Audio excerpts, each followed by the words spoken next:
Bem-vindos ao canal Amazon Futebol AC. Meu nome é Marcel e hoje, pessoal, a gente vai comentar sobre o clássico carioca que terminou na vitória da equipe do Fluminense por 2-1.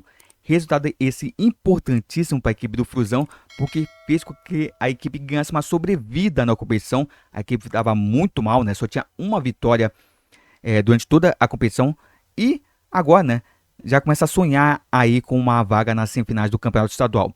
Então, antes da gente começar aqui a comentar sobre o assunto, deixa eu pedir o like de vocês para poder dar uma força aqui pro canal.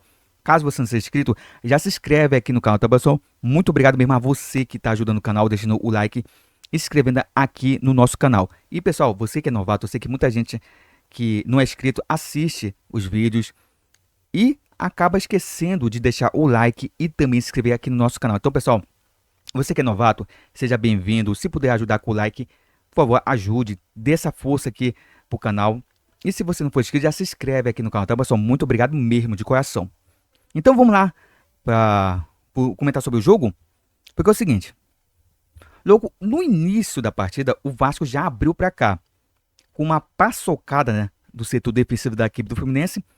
O jogador da equipe do Vasco acabou tomando a bola do zagueiro da equipe do Fluminense.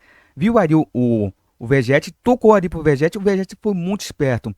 Percebeu a movimentação do Felipe Coutinho, né? Ele se filtrando ali no meio da grande área da equipe do Fluminense. Fez o cruzamento rasteiro e aí o Felipe Coutinho, né? Estourou de primeira, sem chance ali pro Fábio. E assim abriu pra cá pra equipe do Vasco da Gama. Beleza. Depois disso, veio o grande erro da equipe do Vasco na partida. Que foi justamente recuar a equipe.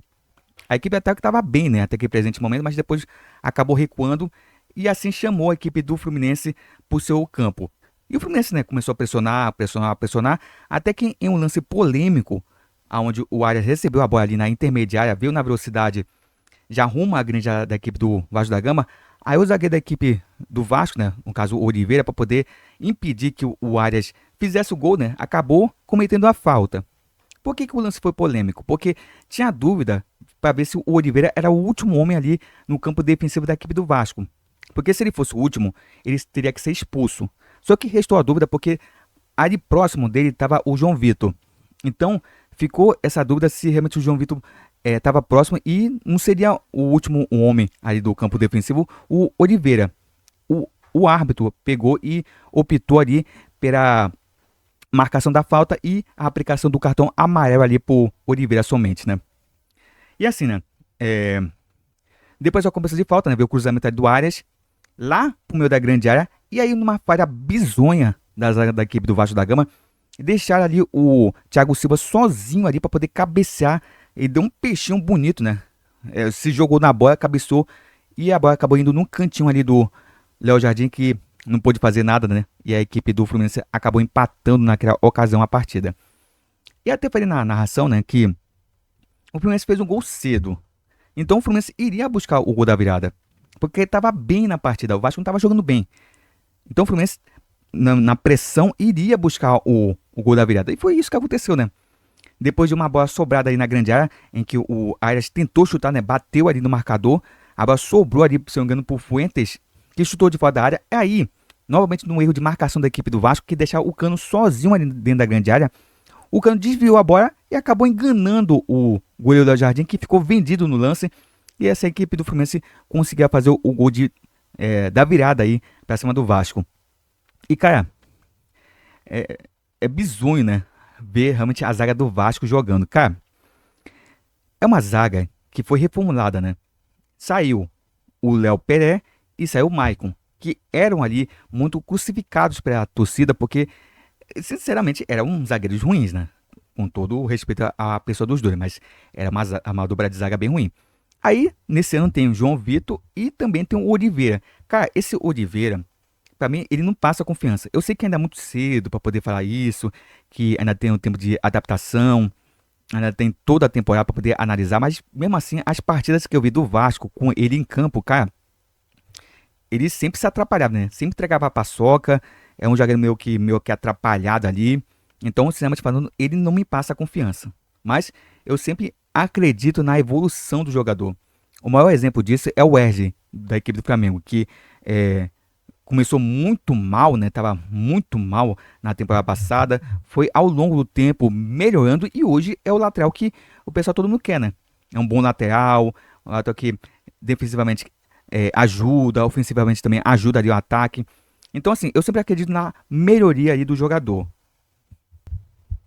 Mas, sinceramente falando, o Oliveira, pra mim, não convenceu até agora, né? Engraçado que o Vasco contratou bastante pra zaga, né? Pro setor defensivo ali, mas parece que continua os mesmos erros do ano passado, né? É incrível isso. Beleza, então no segundo tempo, o Fluminense continuou na mesma, né? Pressionando a equipe do Vasco. E o Vasco só veio a melhorar na partida quando o Fluminense cansou. O Fluminense cansou, aí o Vasco começou a tomar conta do jogo na segunda etapa, mas sem qualidade, né? Sem qualidade ofensiva. O Vegeta estava muito marcado, não conseguia ali fazer boas finalizações. Inclusive ele recebeu ali um cruzamento, agora se eu não me engano foi no... Acho que foi o segundo tempo mesmo. Recebeu um cruzamento ali na grande área e tentou de bike, né? Só que ele acabou pegando ali na canela dele, a bola subiu ali e foi lá pra tiro de meta, né? Mas se ele tivesse acertado a bike, seria bonito, né? Porque a bike, pra poder fazer realmente a trajetória correta, tem que ser com o pé, né? Não com a canela. Que se acertar a canela, aí já era, né? Assim, também teve outros lances bizonhos, né? Incrível como teve erros bizonhos aí de ambas as equipes. Cara, tem um lance ali de um passe ali da equipe do Vasco, ali pra lateral, se não me engano, direita, é, de ataque da equipe do Vasco, que, cara, o jogador da equipe do Vasco foi dominar a bola, a bola passou por debaixo do pé dele, né? E saiu pra lateral. Entre outros lances bizarros, né, que teve na partida. Então, assim, de modo geral, o Fluminense mereceu vencer. O Fluminense jogou muito bem a partida de ontem. E o Vasco, né, muito mal, né? Muito mal na partida. Nem parecia aquele Vasco, né? De jogos anteriores. Mas mesmo assim, eu tenho que fazer um alerta, né? Porque é o seguinte: o Vasco estava ganhando, sim, mas de times menores, com todo o respeito aí às equipes do interior do Rio de Janeiro. Só que nessas vitórias do Vasco, eu já via que o Vasco já estava sofrendo com times menores. Por exemplo, teve a partida contra o Madureira aqui em Manaus, em que a equipe fez o primeiro gol, mas depois pegou uma pressão incrível da equipe do Madureira. Inclusive, eu falei assim: pô, se o Madureira fosse um pouquinho mais forte, né? Tivesse um pouquinho mais de qualidade ali, teria feito o gol de empate e tinha virado para cima do Vasco. Então o Vasco, mesmo com vitórias, tava pegando uma pressão incrível dos times adversários, que não eram tão fortes assim. E no Fluminense, né? Contra o Fluminense, o Vasco foi pressionado demais, né? Se não fosse assim, o Léo Jardim e também a zaga do Vasco, o Vasco teria pegado e sofrido mais gols, né? Por exemplo, teve um lance ali em que o Arias recebeu ali sozinho na grande área, só que ele tentou fazer um gol de cavadinha, né? Tocando por cima do goleiro, só que o Léo Jardim foi esperto, né? Até porque também o Arias, quando ele deu o tapa, né, pra poder a bola subir, a bola não subiu com aquela altitude, né? Aquela distância que o Arias queria, né? Aí o Léo Jardim foi lá, deu um tapa e acabou salvando a equipe do Vasco naquela ocasião. Então, assim, vitória importante da equipe do Fluminense.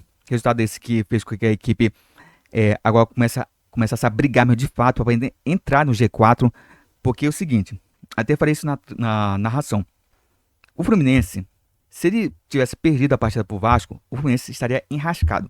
Porque além de estar praticamente eliminado aí do Campeonato Carioca, ele podia até ter risco de não ir para a Taça Rio. E por que isso seria ruim para a equipe do Fluminense? Porque agora o critério de classificação para a Copa do Brasil é via estadual. Então, se um grande time não fizer um bom estadual, mesmo que não seja campeão, mas se não fizer uma boa campanha, pode ter risco de ficar de fora da Copa do Brasil do ano que vem.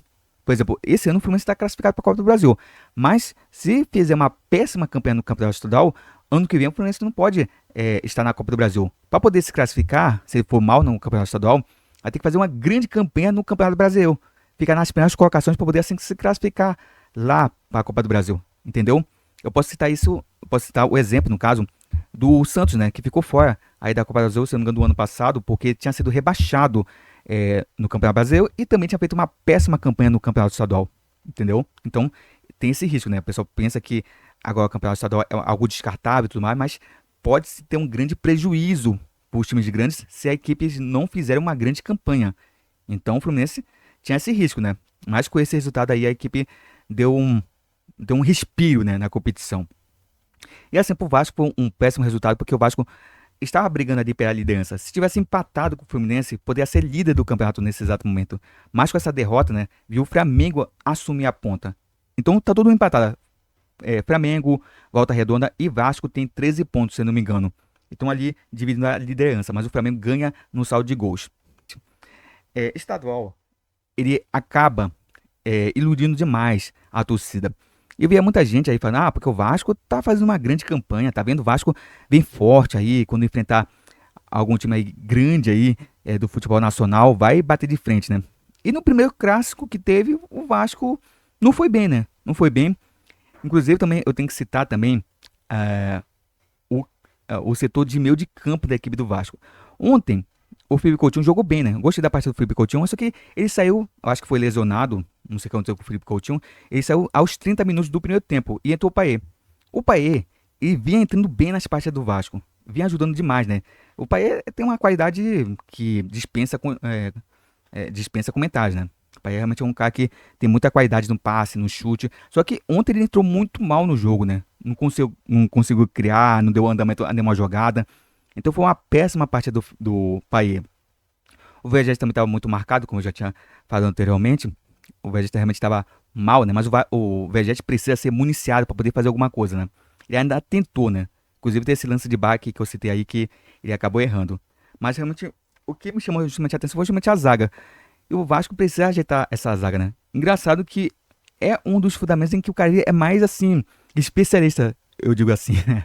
Porque é o seguinte, todo mundo conhecia como era o estilo de jogo do Carille, né, de hoje. Tanto é que ele foi campeão com o Corinthians jogando dessa forma, fazia um gol e se retrancava todo e segurava pra cá. Então, quando contrataram, todo mundo sabia com o modo que o time do Carille jogava. Então, não tem que reclamar agora, né? Eu sei que tem muito torcedor aí que ficou pé da vida com a contratação do Carille, mas é dessa forma que ele joga, né? E de alguma forma tá dando resultado, até o jogo contra o Fluminense, né? Então, é complicado, né? É muito complicado. Já até falei sobre técnicos, né, brasileiros aí no vídeo aí falando sobre o tricampeonato da equipe do Flamengo na Supercopa do Brasil, né? E lá eu dei uma espanada aí é, muito bem sobre essa questão realmente de técnicos, como é que é a mentalidade dos técnicos brasileiros. Então assim, né, pessoal? Vitória importante para a equipe Fluminense, Fluminense ali encosta ali no pessoal que está no G4. E tem tudo, né? Se a equipe mantiver a mesma pegada que teve no clássico contra a equipe do Vasco, nas demais partidas, a equipe pode sim entrar no G4 e assim disputar as semifinais do Campeonato Carioca. Então, pessoal, então é isso. Muito obrigado a todo mundo que acompanhou o vídeo. Não se esqueça de deixar o like aqui para poder dar uma força aqui pro canal. Caso você não seja inscrito, já se inscreve aqui no canal, tá bom, pessoal? Muito obrigado mesmo a todo mundo que vem ajudando aqui o canal, deixando o like, se inscrevendo aqui no canal. E também, pessoal, não se esqueça de acionar o sininho de notificação para você não perder nenhum conteúdo aqui do canal. Tá bom, pessoal? Então é isso. Muito obrigado por tudo e a gente se vê aí no próximo vídeo. Então, pessoal, até uma próxima!